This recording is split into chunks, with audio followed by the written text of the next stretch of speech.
there are some television shows that don't really leave a lasting impact when they first air, but then quietly resurface years later when people start looking back at them through a completely different lens.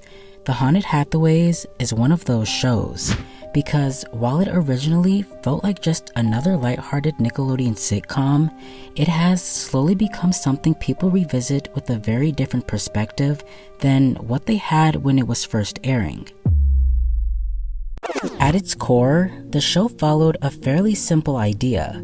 A single mother moves her two daughters into a new home in New Orleans, hoping for a fresh start, only to discover that the house they've moved into is already occupied by ghosts. Instead of treating that idea as something dark or terrifying, the show turns it into a comedy, where living with ghosts becomes part of everyday family life. What makes this concept interesting is not just the supernatural twist, but the way it reflects a specific era of children's television, especially on Nickelodeon during the early 2010s. This was a period where the network experimented heavily with fantasy-based sitcoms, often blending normal family dynamics with exaggerated or supernatural elements to keep things entertaining for younger audiences. The Haunted Hathaways premiered in 2013 at a time when Nickelodeon was constantly rotating new shows in an attempt to find the next big long-running hit.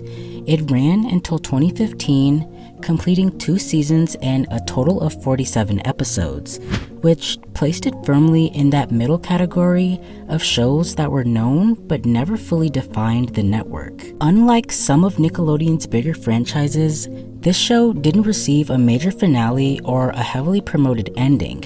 Instead, it quietly disappeared from the lineup, and over time, it stopped being a part of reruns or mainstream discussion, eventually fading into the background of early 2010s television.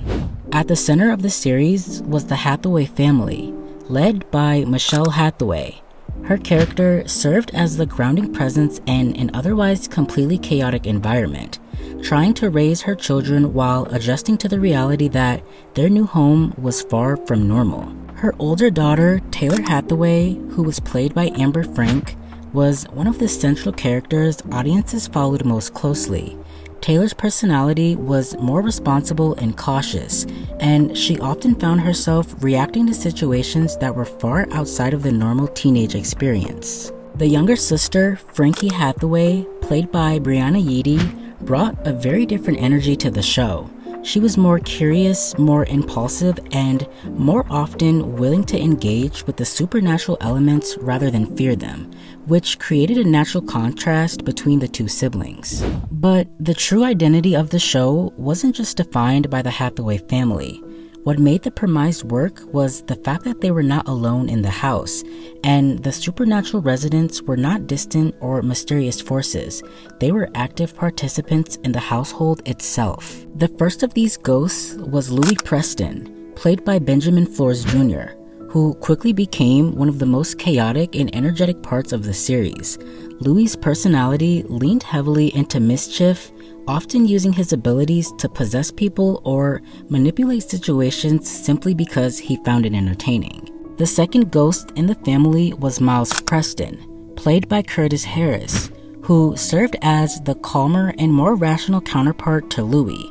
Miles often acted as a stabilizing presence, attempting to prevent situations from escalating into complete chaos. And then there's Ray, who is Louis and Miles' father in the ghost family. He isn't just a background character either. He actually helps establish why the Preston ghosts are living in the house in the first place. Ray is basically the adult presence in the ghost side of the story, while Louis and Miles are the main supernatural characters interacting with the Hathaways day to day. Ray represents their family structure and the reason they're still tied to the house emotionally. Together, the three of them all created a dynamic that kept the supernatural aspect of the show constantly active, but always within the boundaries of comedy and family storytelling rather than horror or suspense. And that balance is what defined the Haunted Hathaways during its run.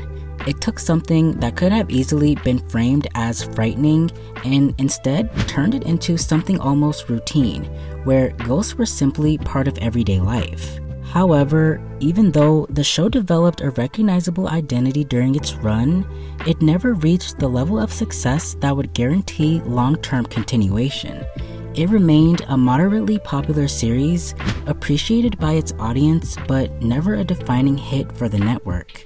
After 2 seasons, production quietly ended, and the series was not renewed for a 3rd season. There was no major conclusion or final storyline that wrapped everything up, which is why many viewers barely noticed when it stopped airing. For a while, that was the end of its story.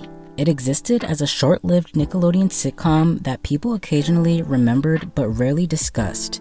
But years later, the show began to resurface in conversations that had very little to do with nostalgia and much more to do with reflection. As former child actors from that era began speaking more openly about their experiences working in television, older shows like The Haunted Hathaways started being revisited in a new context.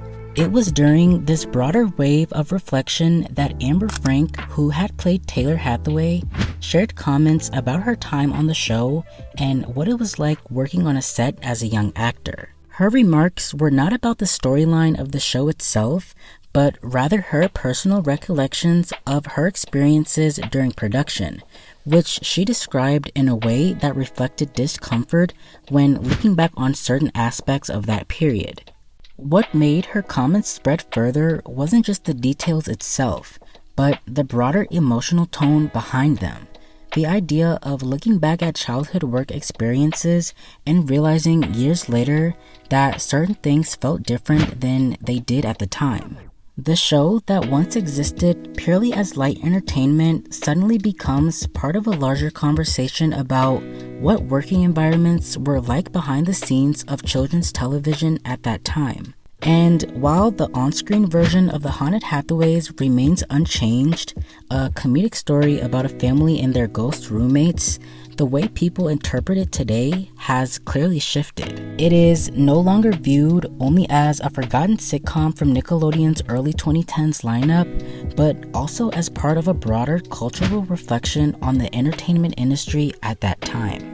And that is why the show continues to resurface in discussions years after it ended, not because of what happened in the episodes themselves, but because of what people connected to the show have said in the years since. Whether viewed through nostalgia or through a more critical lens, The Haunted Hathaways now sits in a very different place than it did when it originally aired. It represents both a specific moment in children's television history and a reminder of how much more complicated the stories behind these productions can become once time passes. And for many viewers revisiting it today, it raises a question that goes beyond just this one show. Because as more stories continue to surface from that era, audiences are beginning to realize that what they saw on screen was never part of the full picture. And that realization is what keeps bringing The Haunted Hathaways back into conversation long after it stopped airing. Not because it was the biggest show Nickelodeon ever produced, but because it represents something much larger than its original premise ever suggested. And that is why, years later, people are still asking what really happened behind the scenes of The Haunted Hathaways, and why stories connected to it continue to resurface in ways no one expected.